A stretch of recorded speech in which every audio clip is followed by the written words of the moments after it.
Dear students, ఈ పాఠ్యాంశంలో mulberry సాగు కోసం నేలలు మరియు నేల తయారీ ఏ విధంగా చేయాలి, వాటి యొక్క నేల ధర్మాలు ఏంటి, ముఖ్యమైన అంశాలను ఈ పాఠ్యాంశంలో మీరు తెలుసుకోబోతున్నారు.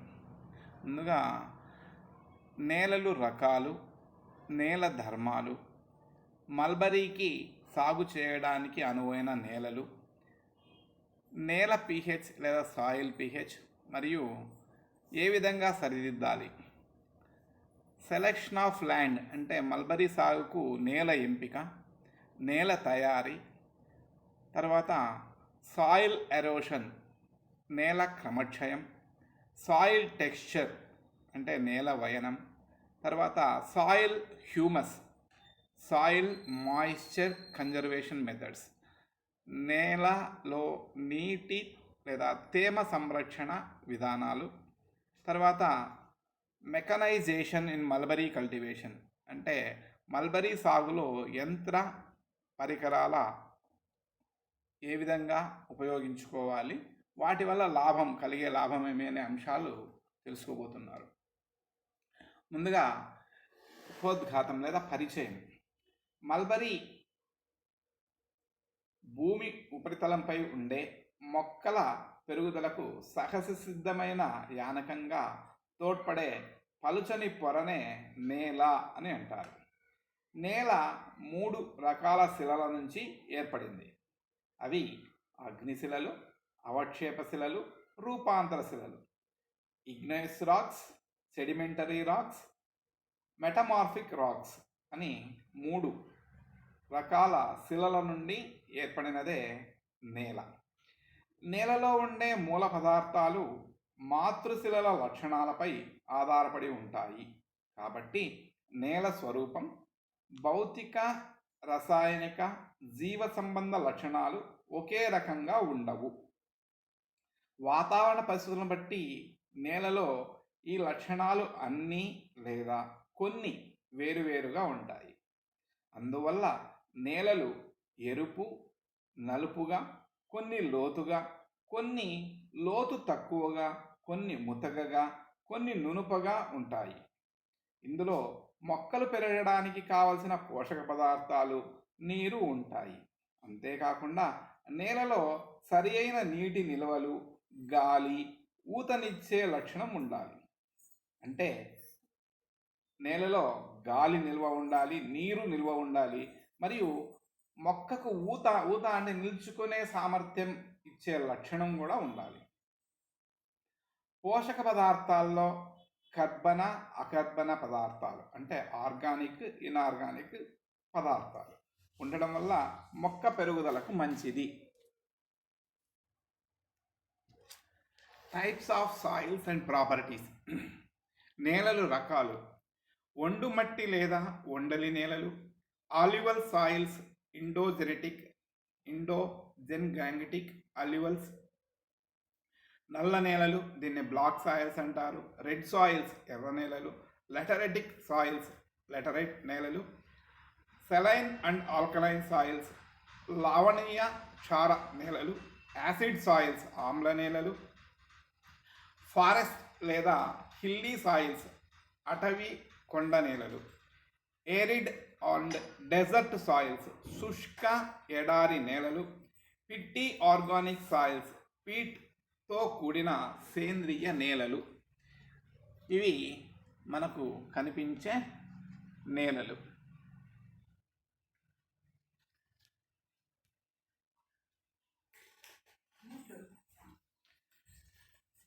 నదులు, ఒండలి నేలలు. నదీ ప్రవాహంలో కొట్టుకువచ్చిన బురద, సిల్ట్ పేరుకుపోయి ఈ రకం నేలలు ఏర్పడతాయి. ఇందులో అధికంగా ఉండే పోషక పదార్థాల వల్ల మన దేశంలో ఈ నేలల నుంచి పంట ఉత్పత్తులు అధికంగా లభిస్తున్నాయి. భారతదేశంలో ఇవి ముఖ్యమైన నేలలు. ఇవి సింధు, గంగా, బ్రహ్మపుత్ర నదుల నుంచి ఏర్పడ్డ చిన్న కాలువల వల్ల ఏర్పడ్డాయి. ఈ నేలలు బూడిద లేదా బూడిద గోధుమ రంగులో ఉంటాయి. వీటిలో ఒండు, ఇసుక, బంకమన్ను, క్లే, ఎక్కువ కంకర ఉంటాయి. ఈ నేల వయనం అంటే టెక్స్చర్ ఇసుక బంకమన్ను నుంచి బంకమన్ను లాగా Sandy loom to clay loom ఉంటుంది. ఈ నేల ఉదజన సూచిక అంటే pH 7 నుండి 8 వరకు ఉంటుంది. వీటిలో అధికంగా కాల్షియం ఉంటుంది. ఉత్తరప్రదేశ్, పశ్చిమ బెంగాల్ నేలల్లో ఎక్కువగా కంకర పొరలు కనిపిస్తాయి. బెంగాల్లో నేలల్లో పొరల్లోనూ నేల వయనం, రంగు, రసాయన యాంత్రిక లక్షణాలు తేడా కనిపిస్తాయి. ఈ నేలల్లో ఐరన్ ఆక్సైడ్ ఉండడం వల్ల దృఢత్వం ఉంటుంది. అస్సాంలోని నేలల్లో ఆమ్లత్వం ఎక్కువ. బ్రహ్మపుత్ర లోయల్లో ఇసుక ఎక్కువగా ఉంటుంది. ఇందులో ఫాస్ఫరస్, నైట్రోజన్, పొటాషియం నిల్వలు ఉన్నాయి. ఒరిస్సా నుంచి బీహార్ వరకు ఉన్న దాంట్లో బంకమన్ను మరియు తటస్థ లక్షణం నుంచి క్షార కణాలు ఉండే నేలలు ఉన్నాయి. వీటిలో ఎక్కువ పొటాషియం, చాలా తక్కువ ఫాస్ఫరస్ ఉన్నాయి. తమిళనాడు తీరం నుండి వెంబడి డెల్టా నేలలు ఉన్నాయి. ఇవి బంకమన్ను నుంచి అధిక బంకమన్ను, బురదతో కూడినవి ఉన్నాయి. గుజరాత్లో బాగా లోతుగా చాలా తక్కువ సేంద్రియ పదార్థంతో నత్రజని ఎక్కువ, పొటాష్, ఫాస్ఫరస్తో ఉన్నాయి. మధ్యప్రదేశ్ నేలలు ఎరుపు ఇసుక రంగు నుంచి పసుపు రంగులో ఉంటాయి. పంజాబ్ నేలల్లో హెచ్చు తగ్గులు ఎక్కువగా కనిపిస్తాయి. ఇవి బంకమన్ను లేదా ఇసుక బంకమన్ను నేలలు. ఇందులో సోడియం, ఇతర లవణాలు కరిగి ఉండడం వల్ల నేలకు క్షార లక్షణం కనిపిస్తుంది. వీటిలో ఫాస్ఫరస్, పొటాష్లు తగినంతగా, నత్రజని లోపాన్ని కలిగి ఉన్నాయి. ఆంధ్రప్రదేశ్లో గోదావరి, కృష్ణా జిల్లాల్లో తీరాల వెంబడి నల్లబంకమన్ను నేలలు ఉన్నాయి. ఇవి మిక్కిలి సారవంతమైనవి నల్ల నేలలు లేదా బ్లాక్ సాయిల్స్. ఇవి తక్కువ లోతు నుంచి ఎక్కువ లోతుగా, నలుపు నుంచి ముదురు గోధుమ రంగులో ఉండి కొన్ని అంగళాల నుంచి 20 అడుగుల లోతు వరకు వ్యాపిస్తాయి. ఇవి ఎక్కువగా బంకమన్ను, ఇసుక బంకమన్నుతో ఏర్పడతాయి. ఇందులో 65 నుండి 80% సన్నని రేణువులు అంటే మట్టి, ఇసుక కూడా కలిసి ఉన్నాయి. ఈ నేలల్లో కాల్షియం, మెగ్నీషియం కార్బోనేట్లు, 30% ఇనుము, ఎక్కువ కాల్షియం, మెగ్నీషియం, అల్యూమినియంలు ఉన్నాయి. వీటిలో ఫాస్ఫరస్, నత్రజని, సేంద్రియ ఎరువులు చాలా తక్కువ, పొటాష్ తగినంత ఉంటుంది. వీటి ఉదజని సూచిక 7.5 నుండి 8.5 వరకు ఉంటుంది. అంటే pH 7.5 నుండి 8.5 వరకు ఉంటుంది. వీటి నుంచి బంకమన్ను నేలలు ఏర్పడతాయి. ఇందులో ఇసుక చాలా తక్కువగా ఉంటుంది. ఈ నేల నీటికి ఉబ్బి ఎండకు కుచించుకుపోవడం వల్ల ఎండాకాలంలో పగుళ్లను చూపిస్తుంది. మహారాష్ట్రలో ఇవి ఎత్తైన ఏటవాలు ప్రాంతాల్లో ఉన్నాయి. ఈ నేలలు లేత రంగులో పలచగా, తక్కువ పోషక పదార్థాలతో ఉన్నాయి. లోయల్లో వంపుల కింద నేలలు బాగా లోతుగా, బంకమన్ను నలుపు రంగులో ఉంటాయి. మధ్యప్రదేశ్లోని తపతి, నర్మదా లోయలు, ఆంధ్రప్రదేశ్లోని గోదావరి, కృష్ణా నదులలో 6 మీటర్ల లోతు వరకు ఈ నేలలు ఉన్నాయి. కర్ణాటకలో ఈ నేలల్లో లవణాలు భిన్నంగా ఉంటాయి. ఎర్ర నేలలు. ఈ నేలల్లో రంధ్రాలు ఉండి నలిపినప్పుడు పొడి పొడిగా మారే లక్షణాలు ఉంటాయి. ఈ నేలల్లో ఇనుము ఎక్కువ, అనేక ఆక్సైడులతో ఎరుపు రంగులో ఉంటుంది. ఈ ఆక్సైడులు నేలల్లో ఉండే రాళ్ల వల్ల లేదా నేలలో ఏర్పడే ఈ నేలను ఎర్రని సారవంతమైన నేల, ఎర్రని ఇసుక లేదా ఎర్రని ఉండలి నేల అంటారు. ఇవి గ్రానైట్స్, షెల్ఫ్స్, క్వార్ట్జ్ రాళ్ల నుంచి ఏర్పడ్డాయి. ఈ నేలల్లో కరిగే లవణాలు తక్కువగా ఉన్నాయి. కాల్షియం ఉండదు. నత్రజని, పొటాష్, ఫాస్ఫరస్ తక్కువగా ఉంటాయి. ఈ నేలలు తమిళనాడు, గోవా, డయ్యూ డామన్, దక్షిణ తూర్పు మహారాష్ట్ర, తూర్పు ఆంధ్రప్రదేశ్, మధ్యప్రదేశ్, ఒరిస్సా, బీహార్, బెంగాల్లోని బర్ంబ్ జిల్లాల్లో, ఉత్తరప్రదేశ్లోని కొన్ని జిల్లాల్లో ఉన్నాయి. స్వరూపాన్ని బట్టి ఎర్ర నేలలు 2 రకాలు. అవి ఎర్ర బంకమన్ను నేలలు, ఎర్ర నేలలు. తమిళనాడులోని ఎర్ర నేలల్లో హైడ్రోజన్ సూచిక అంటే pH 6.6 నుండి 8.0 వరకు ఉంటుంది. ఇవి తక్కువ లోతుగా, తక్కువ పోషక పదార్థాలతో ఉంటాయి. కర్ణాటకలో తూర్పు ప్రాంతంలో అంతా ఎర్ర నేలలే ఎక్కువగా ఉంటాయి. షిమొగ్గ, హాసన్ జిల్లాల్లో ఎర్ర బంకమన్ను నేలలు ఉన్నాయి. ఇందులో పొటాష్, ఫాస్ఫరస్ అధికంగా ఉండి నత్రజని చాలా తక్కువగా ఉన్నాయి. ఇనుము, అల్యూమినియం 30 నుండి 40% ఉంటాయి. దక్షిణ బీహార్లో ఆమ్ల ఎర్ర నేలలు ఉన్నాయి. వీటి pH 5.0 నుండి 6.8 వరకు ఉంటుంది. బెంగాల్లో చోటా నాగపూర్ కొండల నుంచి తరలి వచ్చిన ఎర్ర నేలలు ఉన్నాయి. ఆంధ్రప్రదేశ్లో తెలంగాణ జిల్లాల్లో ఎర్ర బంకమన్ను నేలలు ఉన్నాయి. లెటరైట్ నేలలు. లెటరైట్ నేలలు అనేక రకాల రాళ్ల నుంచి ఏర్పడి ఆమ్ల క్షార లక్షణాలతో వాతావరణాన్ని మరియు కాలాన్ని బట్టి ఉంటాయి. వీటిలో ఇనుము, అల్యూమినియం, మెగ్నీషియం ఆక్సైడ్లు ఉంటాయి. ఇవి మంచి వయనంతో అంటే టెక్స్చర్ ఉంటాయి. నీటి తేమ నిల్వలు ఉండవు. వీటి ఉదజని సూచిక అంటే pH 5.6గా ఉంటుంది. ఇవి కర్ణాటక, కేరళ, మధ్యప్రదేశ్, ఒరిస్సా తూర్పు కొండల్లో, మహారాష్ట్ర, పశ్చిమ బెంగాల్, తమిళనాడు, అస్సాంలో ఉన్నాయి. ఈ నేలల్లో నత్రజని తక్కువగా ఉంటుంది. లెటరైటిక్ నేలలు ఎత్తైన ప్రదేశాల్లో వెలసిన ఎరుపు రంగుతో, గులకరాళ్లతో, అతి తక్కువ పొరలతో ఉంటాయి. తక్కువ ఎత్తులో ఏర్పడిన నేలలు ముదురు రంగులో అధిక హ్యూమస్తో నీటిని నిల్వ చేయక మంచి వయనంతో ఉంటాయి. ఇవి మహారాష్ట్ర తీరంలో, మైసూరు, కేరళ, దక్కన్ పీఠభూమి, మధ్యప్రదేశ్లో, ఒరిస్సాలో కూడా ఉన్నాయి. తర్వాత లవణీయ నేలలు. మూల వ్యవస్థ ప్రాంతంలో నీటిలో కరిగే లవణాలు అధికంగా చేరడం వల్ల లవణీయ నేలలు ఏర్పడతాయి. వీటిలో సోడియం, కాల్షియం, మెగ్నీషియం లవణాలు ఉంటాయి. ఈ నేలల్లో నల్ల నేలలు ఉన్న ప్రాంతాల్లో సింధు గంగా నది ఒండలికల ఉత్తర ప్రాంతంలో పడమర తూర్పులో కనిపిస్తాయి. ఈ నేలల pH 8.5 ఉంటుంది. నేలల్లో లవణాల వల్ల తెల్లని కుప్పలు ఏర్పడిన నేలను తెల్లక్షారం అంటారు. ఒకవేళ ఎక్కువ సోడియం లవణాలు ఉంటే క్షార నేలలు అంటారు. ఇందులో సోడియం మార్పు 15% వరకు ఉంటుంది. ఉదజని సూచిక అంటే pH 8.5 ఉంటుంది.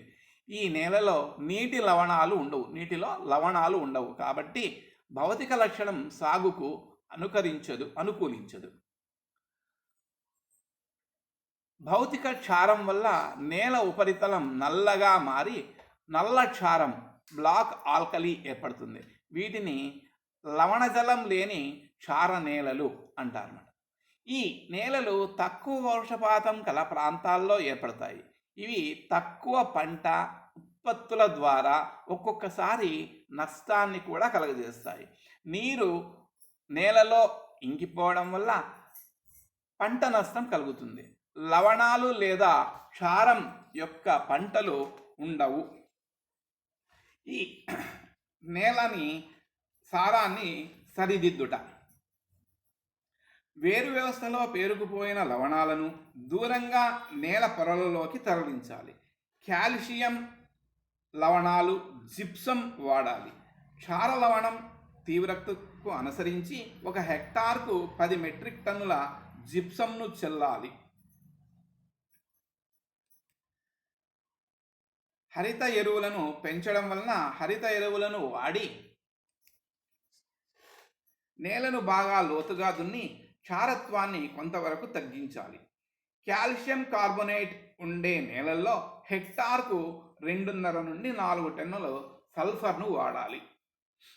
ఆమ్ల నేలలు, యాసిడ్ సాయిల్స్ అని వ్యవహరిస్తాం. ఈ నేలలో pH ఉదజని సూచిక 7.0కు తక్కువగా ఉంటుంది.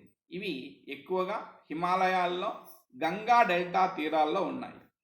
బాగా తేమ ఉన్న ప్రాంతాల్లో వర్షం ఎక్కువగా కురిసినప్పుడు నేలలో ఉండే నీటిలో కరిగే క్షారాలు పల్లం వైపు వరద నీటిలో కొట్టుకుపోతాయి. తరచుగా ఈ చర్య జరగడం వలన హైడ్రోజన్ అయానులు కాల్షియం, మెగ్నీషియం, పొటాషియం, సోడియం అయాన్ల స్థానంలో చేరి pHను తగ్గిస్తాయి.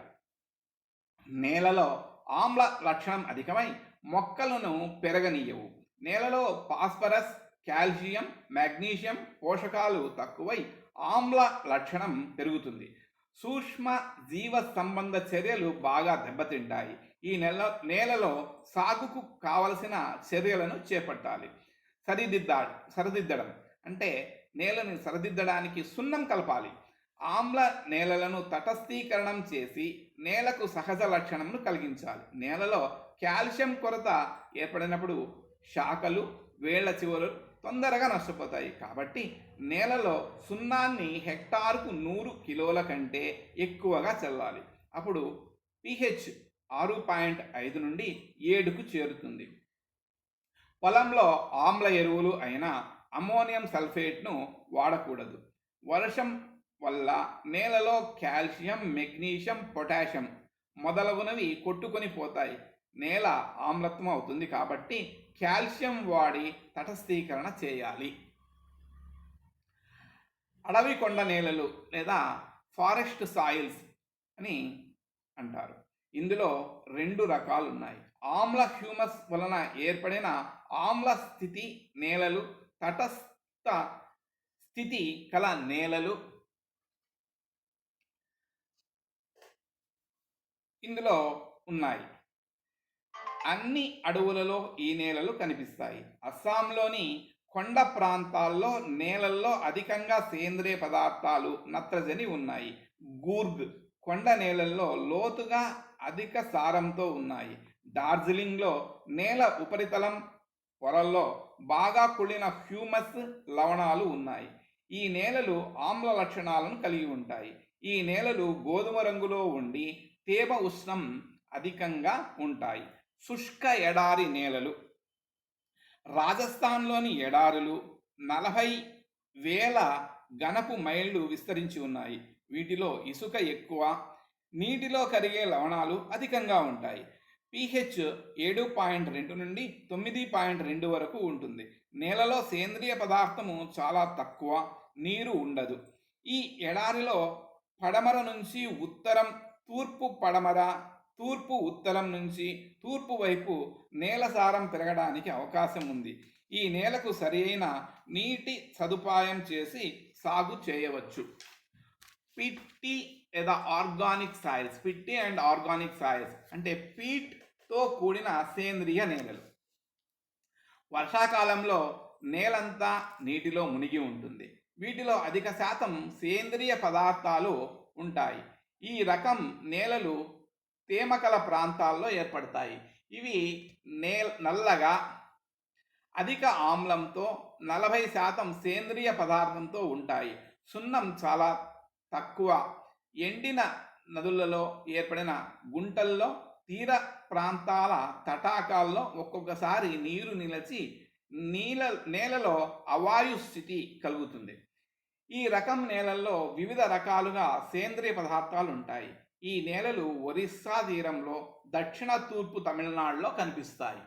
తర్వాత ప్రాపర్టీస్ ఆఫ్ సాయిల్స్. నేలలో లక్షణాలు.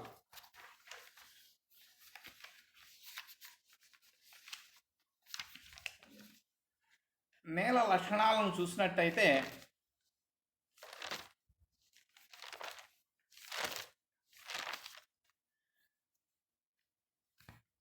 మొక్క బాగా అభివృద్ధి చెందాలంటే మొక్కకు తగినంత నేల నుండి పోషక పదార్థాలు తప్పనిసరిగా అవసరం. మొక్క మంచి భౌతిక లక్షణాలను కలిగి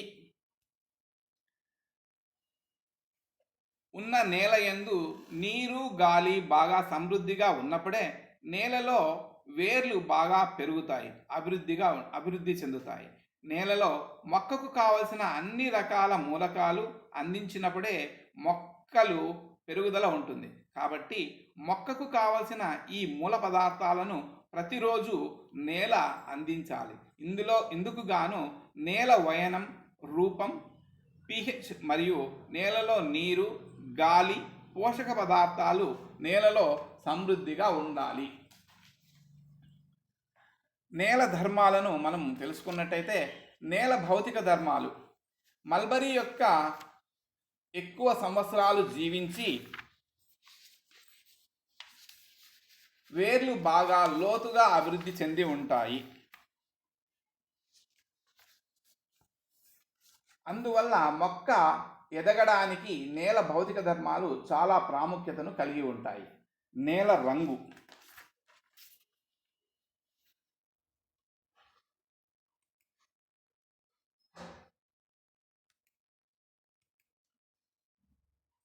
నేల రంగును సాయిల్ కలర్, నేలలో లవణాలు లేదా సేంద్రియ పదార్థం లేదా రెండు ఉండడం వల్ల నేలకు రంగు ఏర్పడుతుంది. ఈ నేల రంగు మెసెల్ రంగుల చార్ట్, మాన్యువల్ కలర్ చార్ట్తో సరిపోల్చడం చూడాలి. ఇందులో 8 కార్డుల ద్వారా 228 రంగులు చిప్స్ ఉన్నాయి. నేల ఉష్ణోగ్రత, సాయిల్ టెంపరేచర్, నేలలో రంగు నేల ఉష్ణోగ్రతను ప్రభావితం చేస్తుంది. ముదురు రంగు నేలలు ఎక్కువ ఉష్ణాన్ని గ్రహిస్తాయి. ఉష్ణోగ్రత విత్తనం మొలకెత్తడానికి, వేర్లు పెరుగుదలకు తోడ్పడుతుంది. దీనిని థర్మిస్టర్స్ లేదా థర్మోకుప్లిస్గా కొలవచ్చు. నేల తేమ, సాయిల్ మాయిశ్చర్, నేల రేణువుల మధ్య నీరు ఉంటుంది. రేణువుల ఉపరితలంపై నీటి పొర కూడా ఉంటుంది. నేల వయనం, నిర్మాణం, రంధ్రాలు నీటి నిల్వను ప్రభావితం చేస్తాయి. పొలంలో తీసుకున్న నమూనాలో ఏ సమయంలోనైనా అందులోని నీటి శాతాన్ని క్షేత్ర ఆర్ద్రత, ఫీల్డ్ మాయిశ్చర్ అంటారన్నమాట.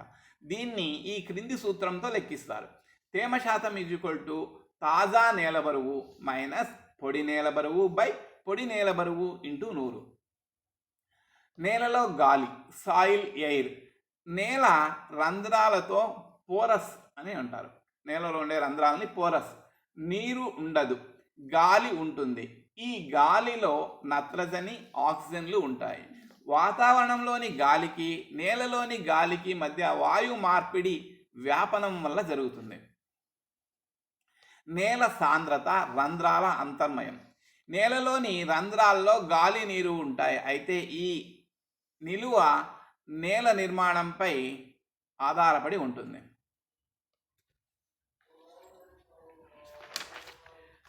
సాయిల్ వాటర్ అంటే నేల నీరు. ఇది మొక్క పెరుగుదలకు అత్యంత ముఖ్యమైనది.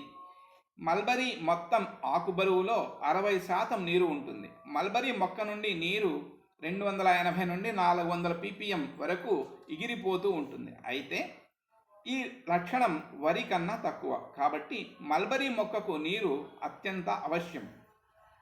కాబట్టి నేలలో ఎక్కువ నీటి నిల్వలు ఉండాలి. అందువల్ల మల్బరీ ఏపుగా బాగా పెరుగుతుంది. అయితే అధిక నీటి శాతం నేలలో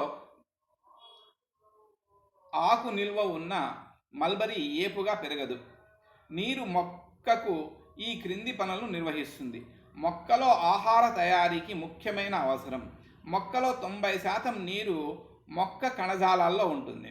నేలలో కల ముడి ధాతువులను కరిగించుకొని మొక్కకు అందిస్తుంది. మొక్కలో కణజాలం ఉబ్బి ఉండడం లేదా రసభరితంగా ఉండటకు తోడ్పడుతుంది. నీరు 3 రకాలుగా ఉంటుంది: hygroscopic water, capillary water, gravitation water. ఇందులో కెపిలరీ వాటర్ అనే దాన్ని మొక్క ఎక్కువగా ఉపయోగించుకుంటుంది.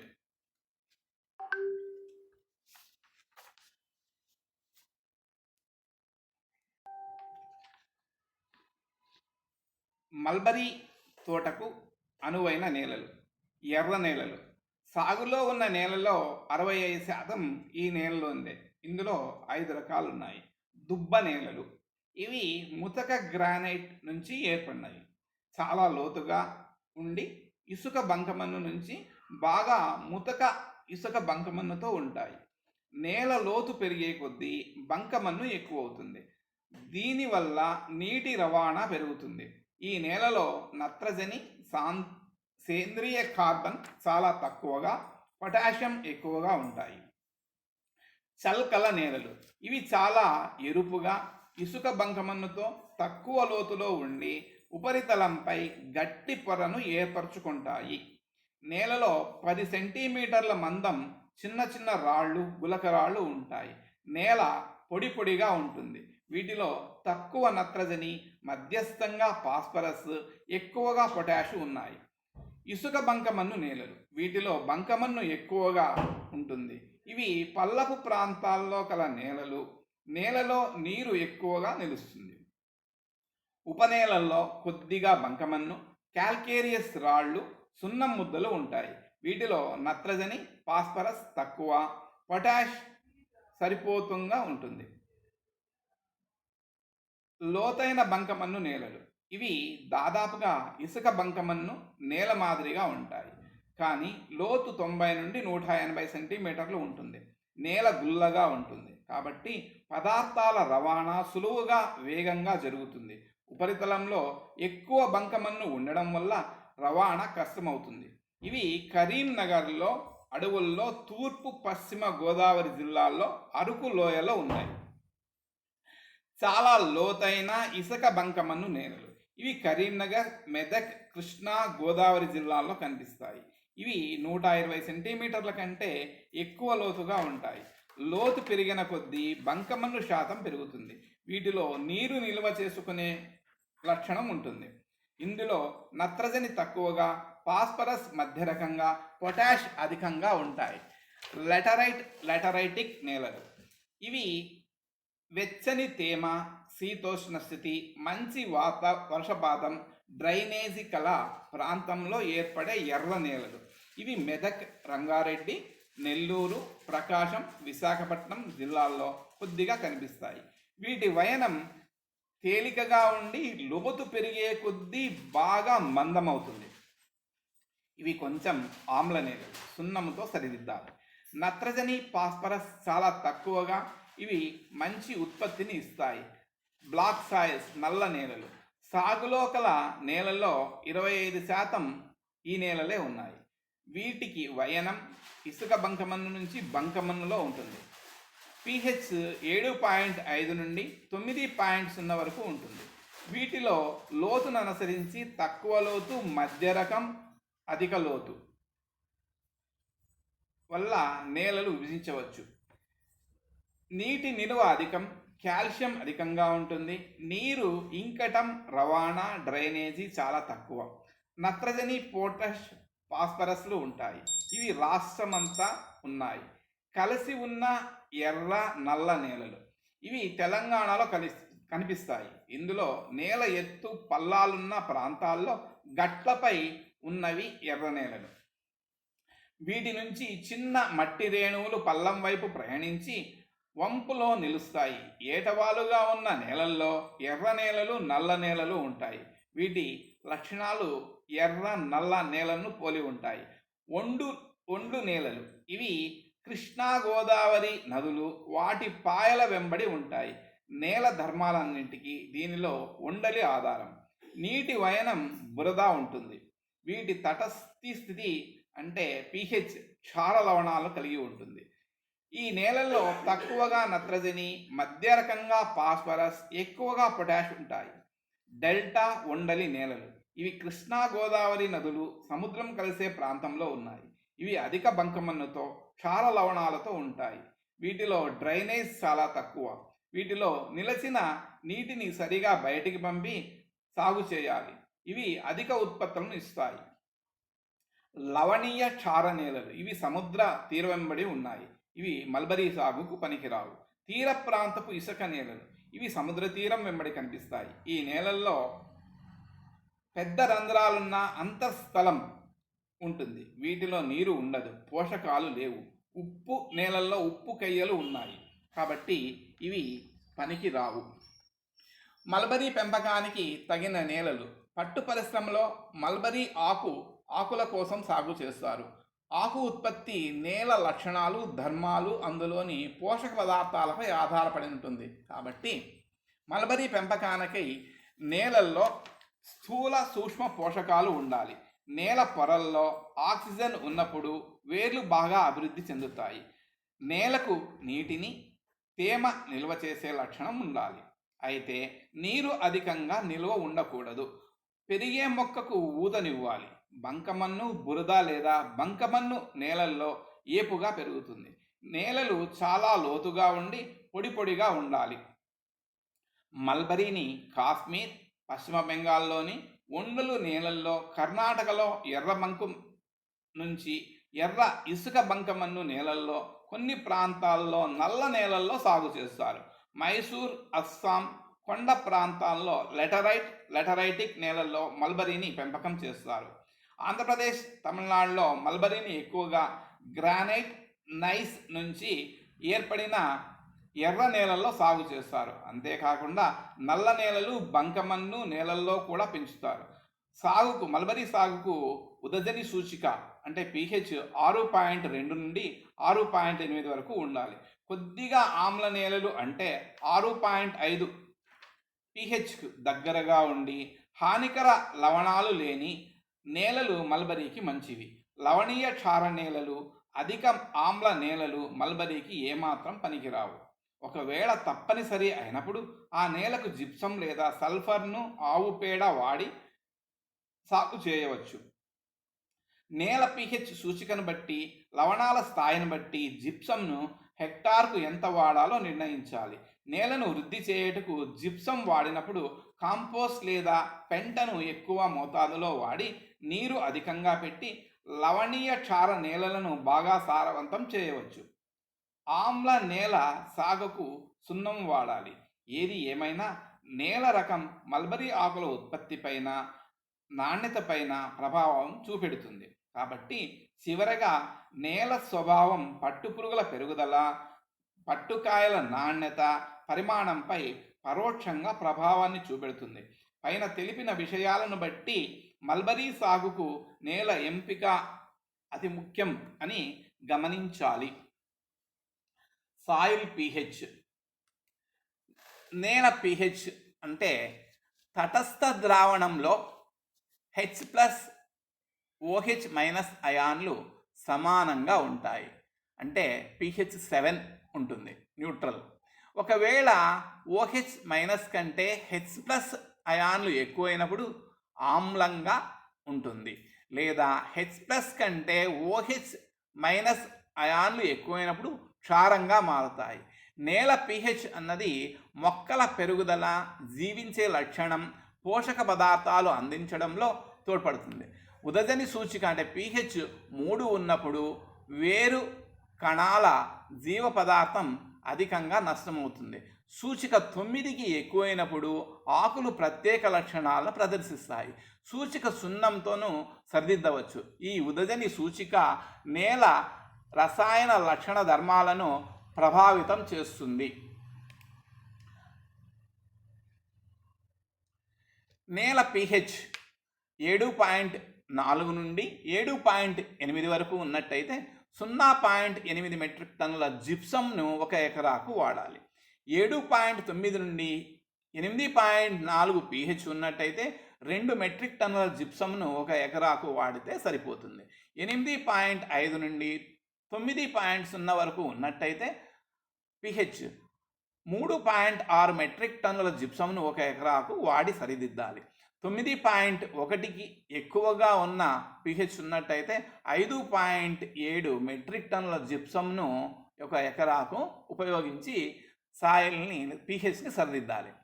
pH ఆమ్లత్వమైనట్టయితే అంటే 3.5 ఉన్నట్టయితే 5.0 మెట్రిక్ టన్నుల సున్నాన్ని లేదా లైమ్ను 1 ఎకరాకు వినియోగించాలి.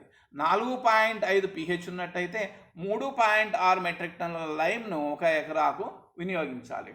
5.5 ఉన్నట్టయితే pH 2.0 మెట్రిక్ టన్నుల లైమ్ను 1 ఎకరాకు వాడి సరిదిద్దాలి.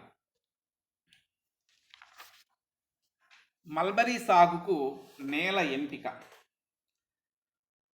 పంటల పెరుగుదల వైహాయాన నేల స్థితులపై ఆధారపడి ఉంటుంది. వైహాయ స్థితి ప్రకృతిపై ఆధారపడి ఉంటుంది. నేలను మొక్కల పెంపకానికి అనువుగా మార్చడానికి అవకాశం ఉంది. అంటే అందులోని పోషక విలువలను, ఎరువుల వినియోగం పెంచి సరియైన నీటిపారుదల పద్ధతిని ఆచరించి నేలలో తేమ నిలువను పెంచినట్టయితే మొక్కల పెరుగుదలకు ఉపయుక్తంగా తయారు చేయవచ్చు. అయితే ఏ రకంగానూ పనికిరాని నేలను మల్బరీ సాగులోకి తేవడం వీలు కాదు. మంచి నిర్మాణం, వయనం అంటే టెక్స్చర్, నేలలో గాలి, నీటి నిల్వలు, ఊతనిచ్చే లవణాలు, పోషక విలువలు ఉన్న నేల మొక్క పెరుగుదలకు తోడ్పడుతుంది. మొక్కకు అవసరమైన పోషక పదార్థాలు, నీరు, లవణాలను నేల నుంచి లభ్యం కావాలి. అప్పుడే ఏపుగా పెరిగి మంచి మల్బరీ ఆకులను ఉత్పత్తి చేస్తుంది. మల్బరీలో పురుగుల పెంపకానికి వినియోగించే ఆకుల నాణ్యత పట్టుకాయల నాణ్యతను ప్రభావితం చేస్తుంది. కాబట్టి దీనికి తగిన విధంగా మల్బరీ సాగుకు సరైన నేలను ఎంపిక చేయాలి. ఆకు నాణ్యత దృష్ట్యా మల్బరీ తోటలోనే, క్షేత్రంలోనే పురుగుల పెంపక గృహం ఉండాలి. అయితే ఈ విధంగా కాకపోతే లేదా కుదరకపోతే సాధ్యమైనంత దగ్గరగా పెంపక గృహం ఉండేటట్లు చూడాలి. దీనివల్ల ఎక్కువ దూరం నుంచి ఆకులను తేవడంలో అంటే రవాణా చేయనప్పుడు, కూలీల నిర్వహణలో, ఆకు నాణ్యత కాపాడుటలో ఇబ్బందులు ఉండవు. ఆకును కోయగానే నీటిని నష్టపోవడం వల్ల ఆకులు వాడిపోతాయి కనుక మేతకు పనికిరావు. ఈ విధంగా నష్టం ఎండాకాలంలో ఎక్కువ అవుతుంది. అందువల్ల నేలను ఎంపిక చేసినప్పుడు ఈ విషయాలను దృష్టిలో ఉంచుకోవాలి. నేల సారవంతమై నీరు నిలవకుండా మంచి వయనంతో, రంధ్రాలతో, తేమను బాగా నిల్వ చేసే సామర్థ్యంతో, కొంచెం ఆమ్లత్వంతో అంటే 6.2 నుండి 6.8 pH ఊతనిచ్చే లక్షణాలు ఉండాలి. మొక్కలకు హాని కలిగించే లవణాలు లేని నేలలను మల్బరీకి పెరుగుదలకు బాగా తోడ్పడతాయి. లవణీయ క్షార నేలలను జిప్సం, హరిత ఎరువులను ఉపయోగించి సాగు చేయవచ్చు. నేల పీహెచ్ను బట్టి, లవణాలను బట్టి జిప్సంను హెక్టారుకు ఎంత వాడాలో ముందుగా తెలపడం జరిగినది. ఆమ్ల నేల సాగుకు సున్నం వాడాలి. మల్బరీ ఎర్ర నేలలు, నల్ల నేలలు, నదుల ఒండలి నేలలు, బంకమన్ను, సారం ఉన్న నేలల్లో పెరుగుతుంది. టోపోగ్రఫీ అంటే స్థల ఆకృతి. చదునైన సారవంతమైన నేలల్లో మల్బరీ ఏపుగా పెరుగుతుంది.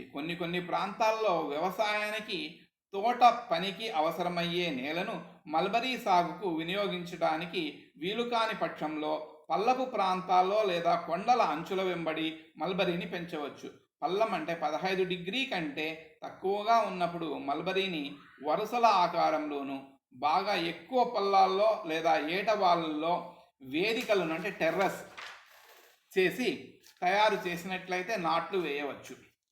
నేలను అనేక వేదికలుగా చేయడం వల్ల నేల సంరక్షణ చేసి తేమ నష్టం కలగకుండా నిరోధించవచ్చు. అంతేకాకుండా పొలంలో మందంగా గట్లను వేసి తేమ నష్టం కలగకుండా నిరోధించవచ్చు. అంతేకాకుండా పొలంలో మందంగా గట్లను తయారు చేసి గట్ల వెంబడి మొక్కలు నాటినట్టయితే మంచి ఫలితాలు ఉంటాయి. నేలల్లో క్రమం తప్పకుండా అవసరమైన కాంపోస్టు, పెంట, సున్నం వాడి సారవంతం చేయాలి. మల్బరీ కొద్ది మోతాదు సారం గల నేలల్లో నుంచి అధిక మోతాదు సారం గల నేలల్లో పెరుగుతుంది.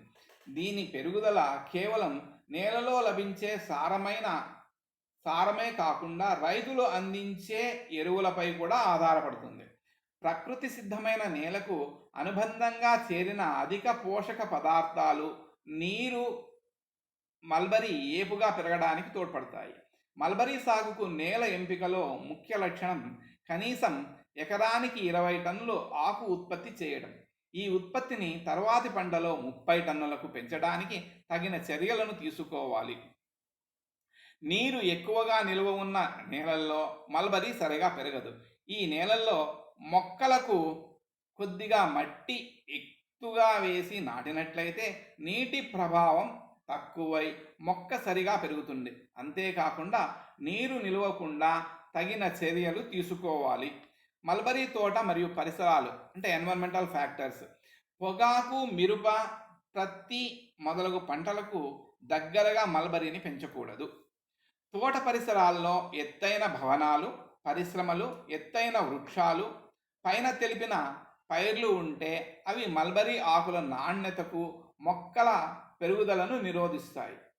శీతోష్ణ స్థితి ప్రకారం కాశ్మీర్లో మొదలైన ప్రాంతాల్లో వృక్షాలు, భవనాలు తోటకు ఉత్తరంలో ఉన్నప్పుడు మొగ్గలు తొందరగా అభివృద్ధి చెందుతాయి. ఒకవేళ తూర్పు దక్షిణంగా లేదా దక్షిణ పడమరలుగా ఉంటే మొక్కలకు కావలసిన సూర్యరశ్మి అడ్డగించబడి సరిగా పెరగవు. పరిశ్రమల పొగ వల్ల ఆకు నాణ్యతకు నష్టం కలుగుతుంది. మురికి నీరు హాని చేస్తుంది. పొగాకు తోటల నికోటిన్ మల్బరీ ఆకుల ద్వారా పట్టుపురుగులోకి ప్రవేశించి హాని కలిగిస్తుంది. కాబట్టి పొగాకు తోటకు 100 మీటర్ల దూరంగా మల్బరీని పెంచడం అనేది ఉత్తమమైన పద్ధతి. పంట ఉత్పత్తులను పెంచే ఉద్దేశంతో చీడల నివారణ, వ్యాధుల నియంత్రణ కోసం రకరకాల క్రిమి సంహారక మందులను వినియోగిస్తున్నారు.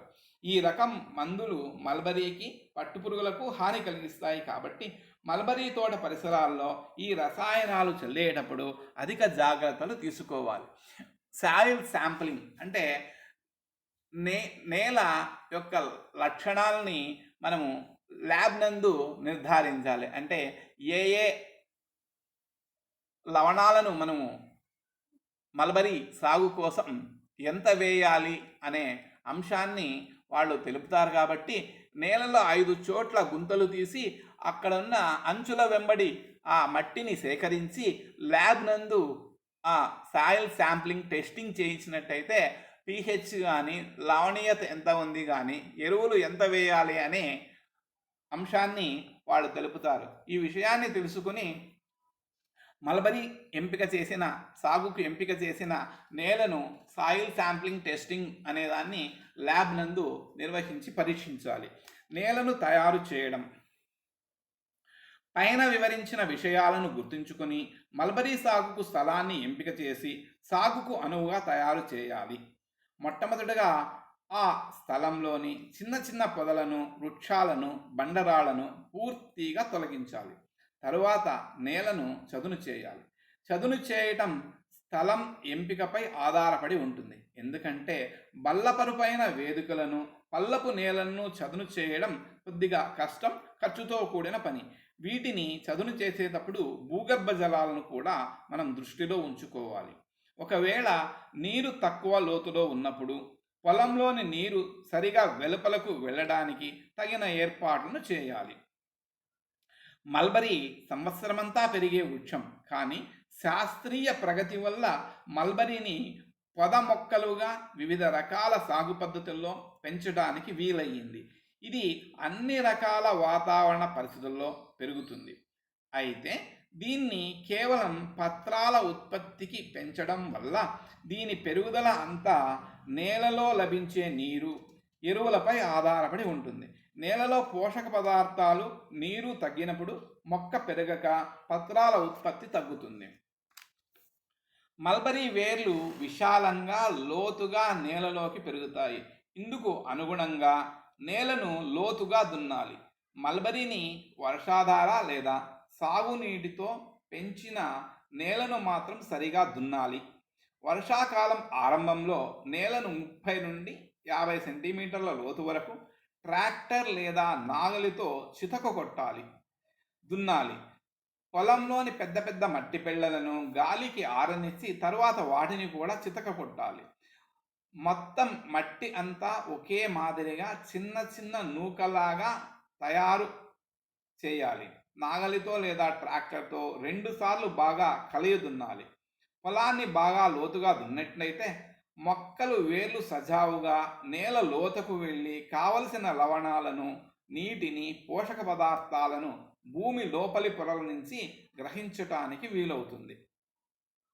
నేలను బాగా దున్నటం వల్ల మట్టి తిరగవేయబడి నేల సారం కూడా పెరుగుతుంది.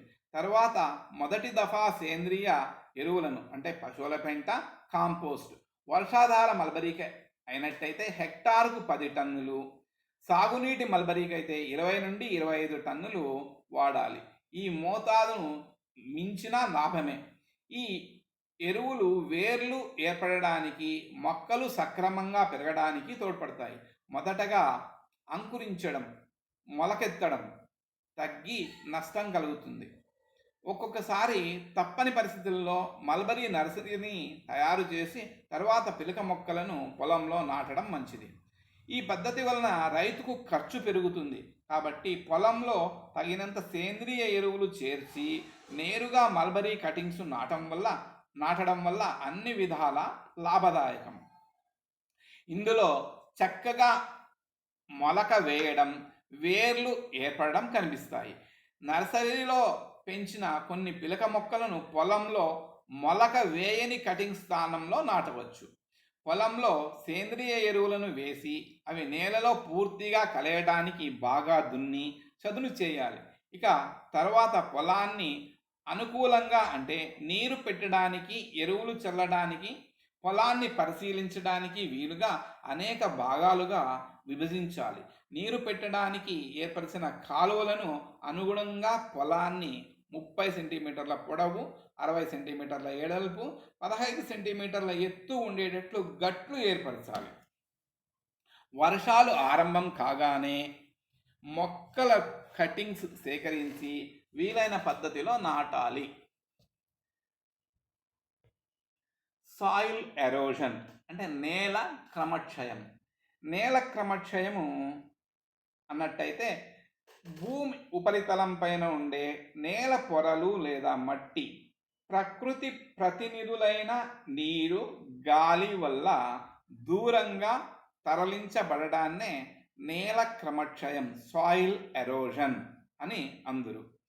దీనివల్ల పోషక పదార్థాల నష్టం, తద్వారా పంట దిగుబడి తగ్గడం, ప్రతి సంవత్సరం నేల వనరుల నుండి నష్టం జరుగుతుంది. నేల క్రమక్షయాన్ని అరికట్టడం అదే పనిగా కొనసాగితే నేల సంరక్షణ, నీటి నిర్వహణ కాకుండా నేల పునరుద్ధరణకు చర్యలు చేపట్టాలి. నేల క్రమక్షయం దేశం అంతటా ఉంది. మన దేశంలో దీనిని హిమాలయ, గంగా మైదానం, పెనిన్సులార్ ప్రాంతాలుగా విభజించవచ్చు. భూ ఉపరితలం పైన లోని వదులైన విడిపోవటకు వీలైన పొరను నేల అంటారు.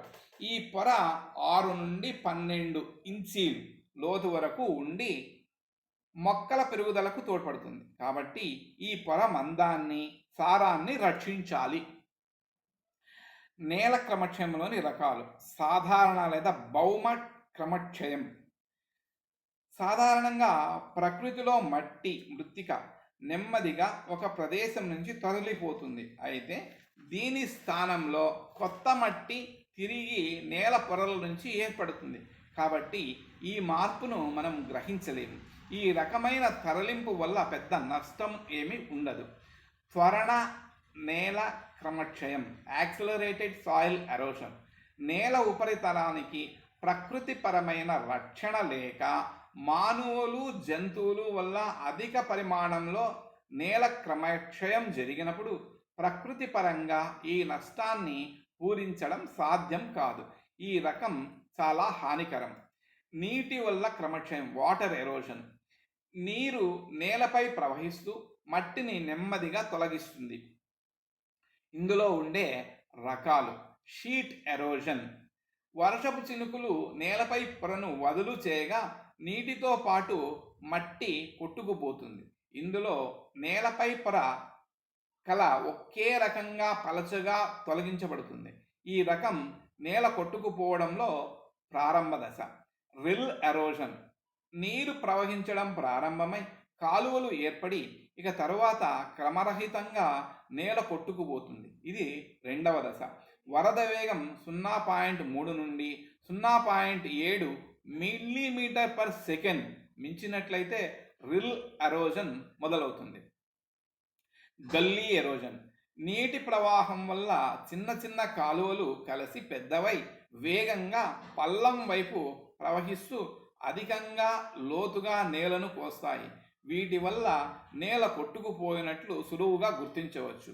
దీనిని అరికట్టలేకపోయినట్టయితే మల్బరీ సాగు చేయడం చాలా కష్టం.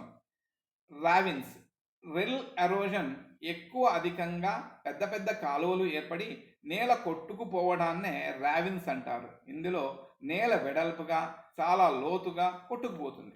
భూతాపాలు, ల్యాండ్ స్లైడ్స్, ఇవి పర్వతాలు ఏటవాలు తలంలో 20% కంటే ఎక్కువ ఏటవాలు 6 మీటర్లు వెడల్పు ఉన్నప్పుడు సంభవిస్తాయి.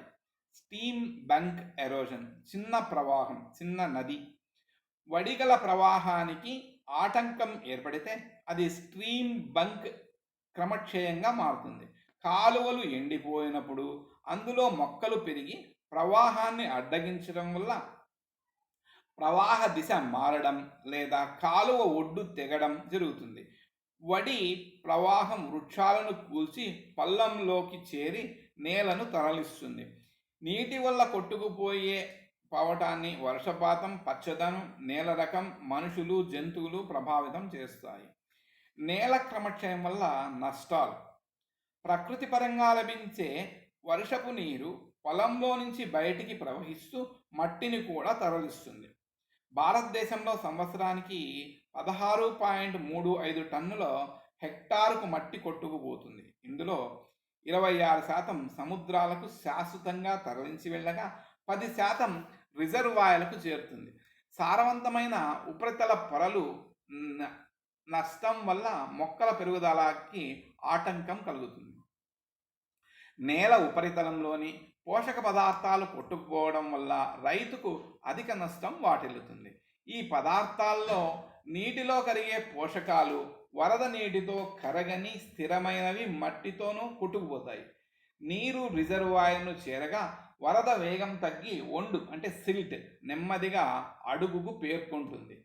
దీనివల్ల రిజర్వాయర్ లోతు తగ్గుతుంది.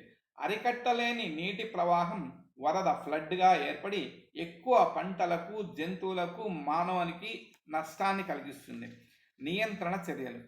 పొలం పరిధి అంటే కంటూర్ వెంబడి దున్నడం, విత్తనాలు నాటడం, మధ్యంతర కృషి చేయాలి. ఈ పనులకు ఏటబాలుగా అడ్డంగా నిర్వహించాలి. దున్నిన చాళ్ళు నీటి అడ్డగించి నేలలోకి ఇంకటానికి అవకాశం కలిగిస్తాయి.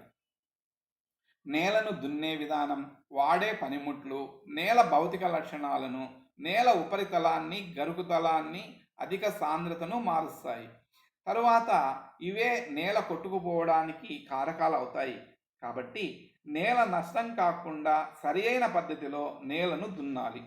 మల్చింగ్ ద్వారా నేల నష్టాన్ని అధికంగా నియంత్రించవచ్చు. దీనివల్ల వరద నీటిలోని మట్టి ఆగి నేల ఉపరితలాన్ని కప్పి వర్షం చినుకుల ప్రభావాన్ని తగ్గిస్తుంది. ఒకే రకమైన పంటలు, సాగు పద్ధతులు నేల నష్టాన్ని కలిగించడానికి కారణాలు.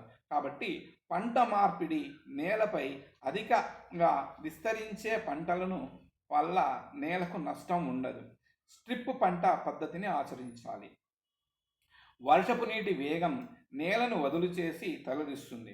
నేలలో పాలీవినైల్ ఆల్కలైన్ 480 కిలోలు 1 హెక్టారుకు పిచికారి చేసినట్టయితే ఈ నష్టం నివారించవచ్చు. అంతేకాకుండా సేంద్రియ ఎరువులు, కాంపోస్ట్, పంట దుబ్బలు, హరిత ఎరువులు కూడా వాడాలి.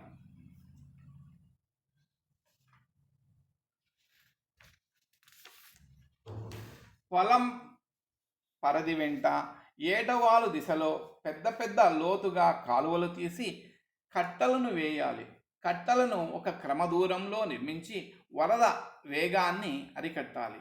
కట్టల లోపలి వైపు అంటే పొలంలో నిలిచిన నీరు నెమ్మదిగా ఇంకి నేల తేమను, నీటిని పెంచుతుంది. బంకమట్టి నేలలో కట్టలను వెడల్పుగా, వేదికలుగా నిర్మించాలి. పంటకు పనికిరాని నేలలో వృక్షాలను, గడ్డిని పెంచడానికి గుంటలు లేదా కాలువలు చేయాలి. కాలువలు పరిమాణాన్ని ఏటవాలుగా, వర్షపాతంలో నేలలో ఆధారంగా నిర్మించాలి. వర్షం నీరు ఇందులో నిలిచి నేల తేమను పెంచుతుంది. పొలాల పరదల వెంబడి గడ్డి మొక్కలు, వృక్షాలను పెంచాలి. ఏటవాలు దిశలో వరద నీరు ప్రవహించే ప్రాంతంలో కాలువలు గడ్డిని పెంచాలి. షీట్ లేదా రిల్ ఎరోజన్ అరికడితే గల్లీస్ ఏర్పడవు. ఇందుకు మల్చింగ్, గడ్డి పెంపకం, స్ట్రిప్ పద్ధతులను ఆచరించాలి. గాలి వల్ల క్రమక్షయం, విండ్ ఎరోషన్. నేలలో ఏ విధమైన మొక్కలు పచ్చదనం లేనప్పుడు గాలి వల్ల నేలలోని తేలికైన రేణువులు దూర ప్రాంతాలకు తరలిపోతాయి. శీతోష్ణ స్థితి, నేల పచ్చదనం గాలిని ప్రభావితం చేస్తాయి. గాలి వేగం 8 నుండి 10 మీటర్లు ఒక సెకండ్కు ఉన్నప్పుడు 490 మిలియన్ల టన్నుల నేల ఒక హెక్టార్కు 100 మీటర్లకు ముందుకు తరలిపోతుంది. నేల భౌతిక లక్షణాలు సక్రమంగా ఉంటే గాలి ప్రభావం అంతగా ఉండదు. నష్టాలు: సారవంతమైన ఉపరితల మట్టి నష్టమవుతుంది. ఇతర ప్రదేశాల నుంచి ఇసుక రేణువులు మంచి నేలలో పడినట్టయితే మట్టిని కప్పివేసి ఆ నేలను పనికి రాకుండా చేస్తాయి. ఈ నష్టం నదుల వెంబడి, సముద్ర తీరాల వెంబడి, ఎడారుల దగ్గర ఉండే నేలల్లో సంభవిస్తుంది. గాలికి ఎగిరి వచ్చిన ఇసుక రేణువులు తాకిడికి, గాలి వేగానికి పంట మొక్కల నష్టం కూడా జరుగుతుంది. దీనిని ఏ విధంగా నియంత్రించాలంటే ఎక్కువ ఎత్తుగా పెరిగే పంటలను పెంచాలి. గాలి వీచే దిశకు అడ్డంగా పొలం వెంబడి పెద్ద పెద్ద వృక్షాలను పెంచాలి. దున్నగా ఏర్పడిన మట్టి పెళ్ళల క్లౌడ్స్ పరిమాణం 0.86 మిల్లీమీటర్ల వ్యాసంతో ఉండాలి. దుబ్బను మల్చ్గా వాడాలి. కంచె వేదికల ఏర్పాటు గాలి వేగాన్ని తగ్గిస్తుంది. నేలలో సేంద్రియ పదార్థాలను పరిమాణం పెంచాలి. అలల వల్ల క్రమక్షయం, వేవ్ ఎరోషన్. ఇందులో గాలి, నీరు కలిపి ఏకంగా నష్టాన్ని కలిగిస్తాయి. దీనివల్ల నదుల, కాలువల ఒడ్డు వెంబడి నష్టం జరుగుతుంది. దీనిని వృక్షాలు, గడ్డి పెంపకం ద్వారా నియంత్రించవచ్చు.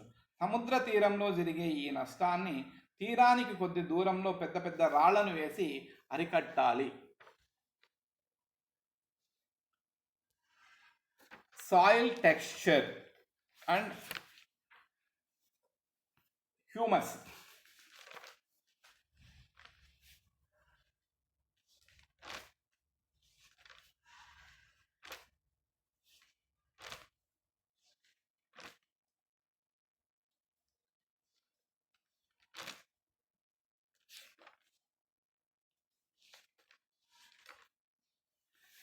నేల యానకంగా అనగా నేలలో ఉన్న మట్టి పదార్థం వివిధ పరిమాణంలో మట్టి రేణువులు అమరి ఉన్న విధానాన్నే సాయిల్ టెక్స్చర్ అంటారన్నమాట. ఇందులో రాళ్ళు 10 నుండి 100 మిల్లీమీటర్లు లేదా అంతకన్నా తక్కువ పరిమాణంలో ఉన్న వాటిని రాళ్ళు అంటారు. దీనికన్నా తక్కువ పరిమాణంలో ఉన్న వాటిని గులక రాళ్ళు లేదా గ్రావెల్ అని అంటారు. వీటికన్నా తక్కువ కొద్ది పరిమాణంలో ఉన్న చిన్న చిన్న రాళ్ళు సాయిల్ గ్రావెల్. వీటి పరిమాణము 1 నుండి 2 మిల్లీమీటర్లు. 0.5 నుండి 1 మిల్లీమీటర్ల పరిమాణంలో ఉన్న మట్టిని కోర్స్ శాండ్, ఇసుక అని లేదా ముతక ఇసుక అని అంటారు. 0.5 నుండి 0.5 మిల్లీమీటర్ల పరిమాణంలో ఉన్న మట్టిని మధ్య రకం ఇసుక అని, 0.02 నుండి 0.2 మిల్లీమీటర్ల పరిమాణంలో ఉన్న మట్టిని నునుపు ఇసుక అని, 0.05 నుండి 0.1 మిల్లీమీటర్ పరిమాణంలో ఉన్న మట్టిని చాలా చిన్న పరిమాణం ఇసుక అని, 0.002 నుండి 0.05 మిల్లీమీటర్ల పరిమాణంలో ఉన్న మట్టిని బురద లేదా సిల్ట్ అని అంటారు. 0.02 నుండి దానికన్నా తక్కువ 0.002 మిల్లీమీటర్లకు తక్కువ పరిమాణంలో ఉన్న మట్టిని బంకమన్ను అని పిలుస్తారు. హ్యూమస్ నేలలోని పోషక పదార్థం, అకర్బన పదార్థాన్నే సాయిల్ హ్యూమస్ లేదా నేల హ్యూమస్ అని పిలుస్తారు. హ్యూమస్ వలన నేలలోని సూక్ష్మజీవులు అయిన బ్యాక్టీరియా మరియు శిలీంధ్రాలు ఉంటాయి. ఇవి సంక్లిష్ట పదార్థాన్ని సరళ రూపంలో విడగొడతాయి. అందువల్ల నేల భౌతిక స్థితి పెరుగుతుంది. సాధారణంగా రైతులు ఇంటిలో చెత్తాచెదారాన్ని, ఆహారం తయారు చేసుకోగా మిగిలిపోయిన వ్యర్థ పదార్థాన్ని పొలంలో, అడవిలో లభించే ఆకుల వ్యర్థాలను, పశువుల పెంట మొదలగు వాటిని పోగు చేసి ఒక గుంతలో వేసి కాంపోస్ట్గా మారుస్తారు. దీనినే సేంద్రియ పదార్థం లేదా FYM అని పిలుస్తారు. దీనిని నేల తయారు చేయనప్పుడు వేస్తారు.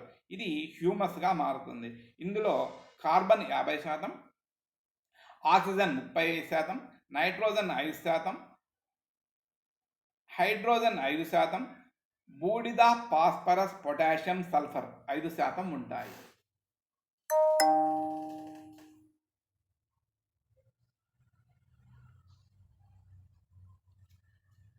మల్చింగ్. నేలలో తేమ నేల ఉపరితలంలో ఉండి మొక్కల నుండి ఎగిరిపోతుంది.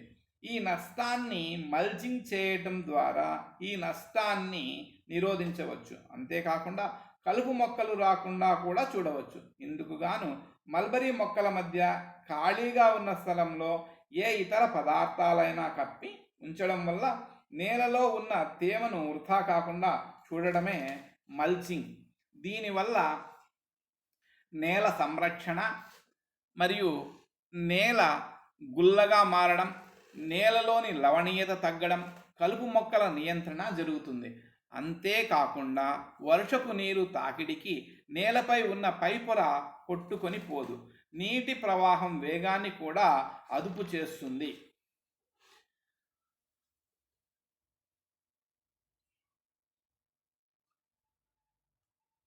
మెకనైజేషన్ ఇన్ మల్బరీ అంటే మల్బరీ సాగుకు యంత్ర పరికరాలతో సాగు చేయడం. యంత్ర పరికరాలను అన్నట్టయితే సాధారణంగా ఎక్కువ వాడుకలో ఉన్నవి ట్రాక్టర్. ఈ ట్రాక్టర్లు అనేక సైజులలో దొరుకుతాయి. వ్యవసాయానికి అనువును బట్టి మనకు కావలసిన ట్రాక్టర్ను ఎంపిక చేసుకుని దున్నడానికి మరియు చదును చేయడానికి మరియు గట్లు, కాలువలు నిర్మించడానికి, ఈ తర్వాత కలుపు మొక్కలను నివారించడానికి కావలసిన మిషన్లను లేదా యంత్ర పరికరాలను ఎంపిక చేసి మల్బరీ సాగులో మనము వాడినట్టయితే కూలీల వినియోగంను తగ్గించవచ్చు. పని సామర్థ్యం పెరుగుతుంది. అంతేకాకుండా మల్బరీ అధిక ఉత్పత్తి కూడా ఇస్తుంది. మెకనైజేషన్ ఇన్ మల్బరీ చూసినట్టయితే పటంలో చూపిన విధంగా కావలసిన యంత్ర పరికరాలను అమర్చి ట్రాక్టర్ల ద్వారా నేలను మనము బాగా లోతుగా దున్నవచ్చు. ఎందుకంటే మల్బరీ ఒకసారి నాటినట్టయితే 15 సంవత్సరాలు మనకు కావలసిన ఆకును దిగుబడిని ఇస్తుంది. కాబట్టి ముందుగా ఎంపిక చేసిన నేలను బాగా సాగు చేయాలి. కాబట్టి నాగలి కన్నా, ఎడ్ల కన్నా పవర్ ట్రిల్లర్స్ లేదా ట్రాక్టర్తో బాగా లోతుగా పటంలో చూపిన వివిధ యంత్ర పరికరాలతో మనము మల్బరీని నాటడానికి ముందుగా నేలను సాగు చేయడానికి ఉపయోగించవచ్చు. మల్బరీ సాగు చేయడానికి ఎంపిక చేసిన నేలను తయారు చేసిన తర్వాత కటింగ్స్ నాటడానికి కటింగ్ చేసే మిషన్ను మనము చూసినట్టయితే దానిని ఉపయోగించుకున్నట్టయితే కటింగ్స్ను చాలా ఫాస్ట్గా, తొందరగాను, తర్వాత కావలసిన పొడవుతోనూ ఏమాత్రం డ్యామేజ్ లేని కటింగ్స్ను మనము తయారు చేసుకోవడానికి మిషన్ ద్వారా సాధ్యమవుతుంది. అంతేకాకుండా మొక్కలు పెరిగిన తర్వాత మొక్కలపై ఉన్న కీటకాలను లేదా ఏవైనా వ్యాధులను అరికట్టడానికి మల్బరీని క్రిమి నిర్మూలన చేయడానికి కావలసిన స్ప్రేయర్లను ట్రాక్టర్ ద్వారా కూడా అధిక పవర్తోన ఒక్కసారిగా చేయడానికి వీలుగా ఉంటుంది. అంతేకాకుండా మొక్కల మధ్య అంతర్దూరాన్ని మనము 2x2, మామూలు 3x3 వేస్తున్నారు. అయితే జంట వరసల పద్ధతి ప్రత్యేకంగా ఇప్పుడు మనకి యంత్ర పరికరాలను ఉపయోగించడానికి ఎక్కువగా ఆచరణలో ఉంది. దీనికి 2x2, 5 లేదా 3x3 3 డైమెన్షన్లో కూడా ఇప్పుడు ఎక్కువగా కొత్త పద్ధతులను CSR&TI వారు అభివృద్ధి చేసినారు. దీనికి గాను అవసరమైన టెక్నాలజీని కూడా రైతుకు అందించడం జరిగింది. కాబట్టి యంత్ర వినియోగాలను ఎక్కువగా ఉపయోగించడం వల్ల అధిక దిగుబడులను పొంది అధిక పట్టుగూళ్లను కూడా మనం పొందడానికి వీలుగా ఉంది. ఈ విషయాలను గుర్తుంచుకొని విద్యార్థులందరూ వారి యొక్క తెలివిని, స్కిల్ ఎఫిషియన్సీని పెంచుకొని మల్బరీ సాగుకు ఉపయోగించుకొని మీరు మంచి ఫలితాలను తెస్తారని ఆశిస్తూ, అదేవిధంగా పరీక్షలో కూడా మంచి మార్కులు కూడా సాధించి మీరు మంచి ఉత్తీర్ణత శాతాన్ని పొందుతారని ఆశిస్తూ ఈ పాఠం విన్నందుకు ధన్యవాదాలు తెలుపుతూ ఇట్లు మీ Prabhakar Rao, department of sericulture, junior college, Kalyan Durg. Thank you.